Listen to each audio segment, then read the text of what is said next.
सहसा मेरी 5 वर्ष की लाडली बेटी मिनी अगड़म पगड़म का खेल छोड़कर खिड़की की तरफ भागी और जोर जोर से पुकारने लगी, काबुली वाले, ओ काबुली वाले। मैं इस समय उपन्यास लिख रहा था। नायक नायिका को लेकर अंधेरी रात में जेल की ऊंची खिड़की से नीचे बहती नदी के जल में कूद रहा था। घटना वहीं रुक गई। सोचने लगा, मेरी बेटी कितनी चंचल और बातूनी है। अभी कुछ पल पहले वो मेरे पैरों के पास बैठी खेल रही थी कि अचानक उसे ये क्या सूझी। मिनी के इस काम से मुझे अचरज तो नहीं हुआ, पर परेशानी जरूर महसूस हुई। मैंने सोचा, बस अब पीठ पर झोली लिए काबुली वाला आ खड़ा होगा और मेरा 17वां अध्याय अब पूरा नहीं हो सकेगा। जो ही काबुली वाले ने हंसकर मुंह फेरा और मेरे घर की ओर आने लगा, त्यों ही वो घर के अंदर भाग आई। उसके मन में एक झूठा विश्वास था कि काबुली वाला अपनी झोली में उसी की तरह के 2-4 चुराए गए बच्चे छिपाए रहता है। इधर काबुली वाला आकर मुस्कुराता हुआ मुझे सलाम करके खड़ा हो गया। आदमी को घर पर बुलाकर कुछ न खरीदना अच्छा नहीं लगता, इसलिए उससे कुछ खरीदा। 2-4 बातें हुई, पता चला उसका नाम रहमत था। अंत में उठकर चलते समय उसने पूछा, बाबू, तुम्हारी लड़की कहाँ गई? मैंने मिनी के डर को पूरी तरह खत्म करने के लिए उसे भीतर से बुलवा लिया। वो मुझसे सटकर काबुली वाले के चेहरे और झोली की ओर शक भरी नजर से देखती हुई खड़ी रही।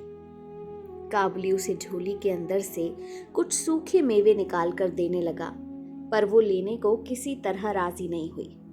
दुगने डर से मेरे घुटने से सटकर रह गई। कुछ दिन बाद एक दिन सवेरे किसी काम से घर से बाहर जाते समय देखा कि मेरी नन्ही बेटी दरवाजे के पास बेंच के ऊपर बैठी अपने बेसिर पैर की बातें कर रही है। काबुली वाला उसके पैरों के पास बैठा मुस्कुराता हुआ सुन रहा है। वो बीच बीच में मिनी की बातों पर अपनी राय भी जताता जाता है। मिनी को अपने 5 साल के जीवन में पिता के अलावा ऐसा धीरज रखकर उसकी बातों को सुनने वाला कभी नहीं मिला था। मैंने ये भी देखा कि उसका छोटा आंचल बादाम किशमिश से भरा था। मैंने काबुली वाले से कहा, उसे ये सब क्यों दिया? अब फिर मत देना। मैंने जेब से एक अठन्नी निकाल कर उसे दे दी। काबुली वाले ने अठन्नी मुझसे लेकर अपने झोले में रख ली। घर लौटकर आया तो देखा कि उस अठन्नी को लेकर पूरा झगड़ा मचा हुआ है। मिनी की माँ उससे पूछ रही थी, तुझे ये अठन्नी कहाँ मिली? मिनी कह रही थी, काबुली वाले ने दी है, मैंने मांगी नहीं थी, उसने खुद ही मुझे दे दी। मैंने मिनी की माँ को समझाया और मिनी को बाहर ले गया।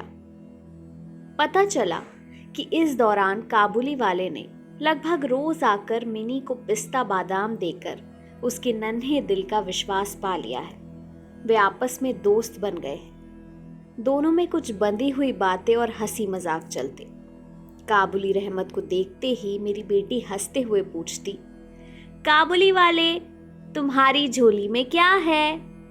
रहमत हंसते हुए उत्तर देता, हाथी। मतलब उसकी झोली में हाथी है। इस बात से दोनों खूब हंसते। उनमें एक और हंसी भरी बात चलती थी। रहमत मिनी से कहता, मिनी, तुम क्या कभी ससुराल नहीं जाओगी?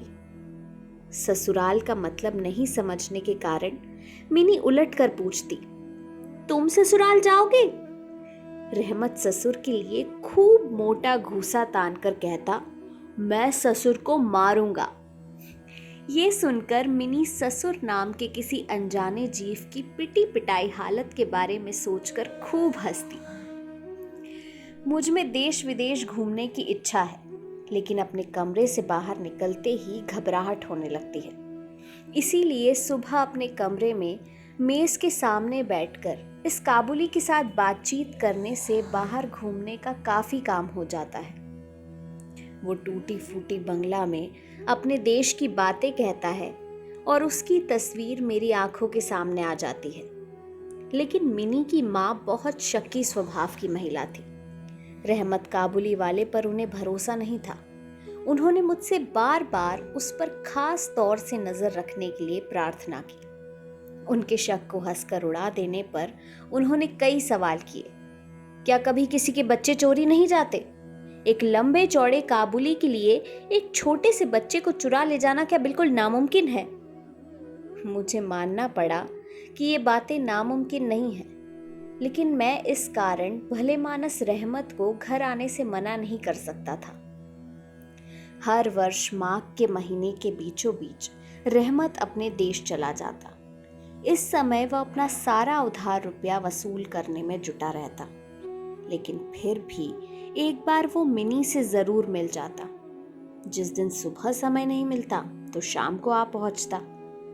कभी कभी अंधेरे कमरे में उसे बैठा देखकर सचमुच भय सा लगता, लेकिन जब उन दोनों की भोली भाली बातें सुनता तो हृदय प्रसन्नता से भर उठता। एक दिन सवेरे मैं अपने कमरे में बैठा पढ़ रहा था, तभी सड़क पर बड़ी जोर का हल्ला सुनाई पड़ा। आंख उठाई तो देखा दो पहरे वाले अपने रहमत को बांधे लिए आ रहे हैं। उसके पीछे तमाशबीन लड़कों की टोली चली आ रही है। रहमत के शरीर और कपड़ों पर खून के दाग हैं। एक पहरे वाले के हाथ में खून से सना छुरा है। मैंने बाहर आकर पहरे वालों को रोककर पूछा, मामला क्या है? मालूम हुआ कि हमारे एक पड़ोसी ने रामपुरी चादर के लिए रहमत से कुछ रुपया उधार लिया था। उसने झूठ बोलकर रुपया उधार लिया था तथा रुपया देने से इनकार कर दिया, और इसी बात को लेकर कहासुनी करते करते रहमत ने उसके छुरा भोंक दिया। रहमत उस झूठे आदमी को तरह तरह की गालियां दे रहा था। तभी काबुली वाले, ओ काबुली वाले, पुकारती हुई मिनी घर से बाहर निकल आई। पलक मारते रहमत का चेहरा आनंद से खिल उठा। उसके कंधे पर आज झोली नहीं थी, इसलिए उसके बारे में कुछ पूछा नहीं जा सकता था। मिनी ने छूटते ही उससे पूछा, तुम ससुराल जाओगे? रहमत ने हंसकर कहा, वहीं जा रहा हूं। मिनी को उसका जवाब हंसी भरा नहीं लगा। वो हाथ दिखाकर बोला, ससुर को मारता, पर क्या करूं, हाथ बंधे हैं। छुरा मारने के अपराध में रहमत को कई वर्ष की जेल हो गई। मैं उसकी बात करीब करीब भूल गया। मिनी भी उसे जल्दी भूल गई। धीरे धीरे उसके नए मित्र बनते गए। उम्र बढ़ने के साथ साथ एक एक करके सखियां जुटने लगी। मेरे साथ भी अब वो पहले जैसी बातचीत नहीं करती। मैंने तो उसके साथ एक प्रकार की कुट्टी कर ली थी। बहुत सुहावनी सुबह थी। आज मेरे घर में शहनाई बज उठी थी। उसके स्वर मेरे हृदय को अंदर से रुला रहे थे। मेरी लाडली बेटी मुझसे विदा होने जा रही थी। आज मेरी मिनी का विवाह था। सवेरे से ही विवाह की तैयारियां हो रही थी। मैं बाहर के कमरे में बैठा हिसाब देख रहा था। तभी रहमत आकर सलाम करके खड़ा हो गया। मैं पहले उसे पहचान नहीं सका। उसके पास न वो झोली थी, न उसके वो लंबे बाल। शरीर भी कमजोर हो गया था। आखिर उसकी हंसी देखकर उसे पहचाना। मैंने कहा, क्यों रे रहमत, कब छूटा? उसने कहा, कल शाम को ही जेल से छूटा हूं। बात सुनकर कानों में जैसे खटका हुआ। आज के शुभ दिन ये आदमी यहाँ से चला जाता तो अच्छा होता। मैंने उससे कहा, आज हमारे घर में एक काम है, मुझे बहुत से काम करने हैं, आज तुम जाओ। बात सुनते ही वो चल दिया और दरवाजे के पास पहुंचकर बोला, क्या एक बार मुन्नी को नहीं देख सकूंगा? शायद उसे विश्वास था मिनी अब भी वैसी ही होगी, नन्ही सी बच्ची जो पहले की तरह ही काबुली वाले कहती हुई दौड़ी आएगी, बच्चों जैसी हंसी भरी बातें करेगी। वो पहले की तरह उसके लिए किसी से मांग चांग कर एक डिब्बा अंगूर और किशमिश बादाम लाया था। मैंने कहा, आज घर में काम है, वो किसी से मिल नहीं सकेगी। वो दुखी मन से सलाम बाबू कहकर दरवाजे के बाहर चला गया। मुझे अपने मन में न जाने कैसा एक दर्द महसूस हुआ। सोचा उसे वापस बुला लूं, तभी देखा वो खुद लौटा आ रहा है। पास आकर बोला, ये अंगूर और थोड़े से किशमिश बादाम मुन्नी के लिए लाया था, दे दीजिएगा। उन्हें लेकर जब मैं दाम देने लगा तो वो मेरा हाथ पकड़कर बोला, मुझे पैसा मत दीजिए बाबू, जिस तरह तुम्हारी एक लड़की है उसी तरह देश में मेरी भी एक लड़की है। मैं उसी का चेहरा याद करके तुम्हारी मुन्नी के लिए थोड़ी मेवा लेकर आया हूं, सौदा करने नहीं। ये कहते हुए उसने अपने कुर्ते में कहीं छाती के पास से मैले कागज का एक टुकड़ा निकाला और बहुत सावधानी से उसकी तह खोलकर मेरी टेबल पर बिछा दिया। देखा, कागज पर किसी नन्हे हाथ की छाप थी। फोटो नहीं, रंगों से बना चित्र नहीं, प्यारी बिटिया के हाथ में थोड़ी सी कालिख लगाकर कागज के ऊपर उसकी छाप ले ली गई थी।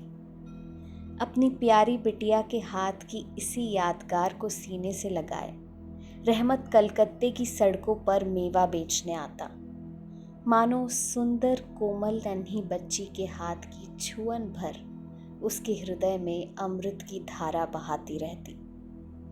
देखकर मेरी आंखें छलछला आई। उस समय मैंने समझा कि जो वो है वही मैं हूँ।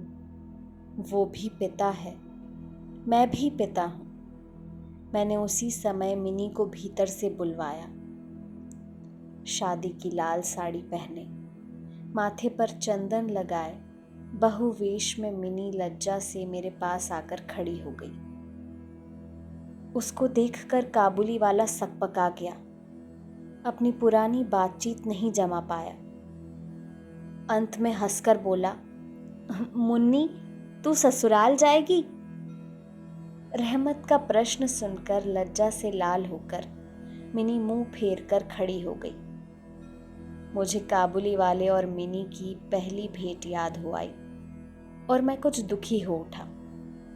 मिनी के चले जाने पर गहरी सांस लेकर रहमत जमीन पर बैठ गया। अचानक उसकी समझ में साफ आ गया, इस बीच उसकी बेटी भी इसी तरह बड़ी हो गई होगी। इन 8 वर्षों में उस पर क्या बीती होगी, ये भी भला कोई जानता है। उसका चेहरा दुख और चिंता से भर उठा। मैंने एक नोट निकालकर उसे देते हुए कहा, रहमत, तुम अपनी लड़की के पास अपने देश लौट जाओ। तुम्हारा मिलन सुख मेरी मिनी का कल्याण करे। काबुली वाला। लेखक रविंद्रनाथ टैगोर।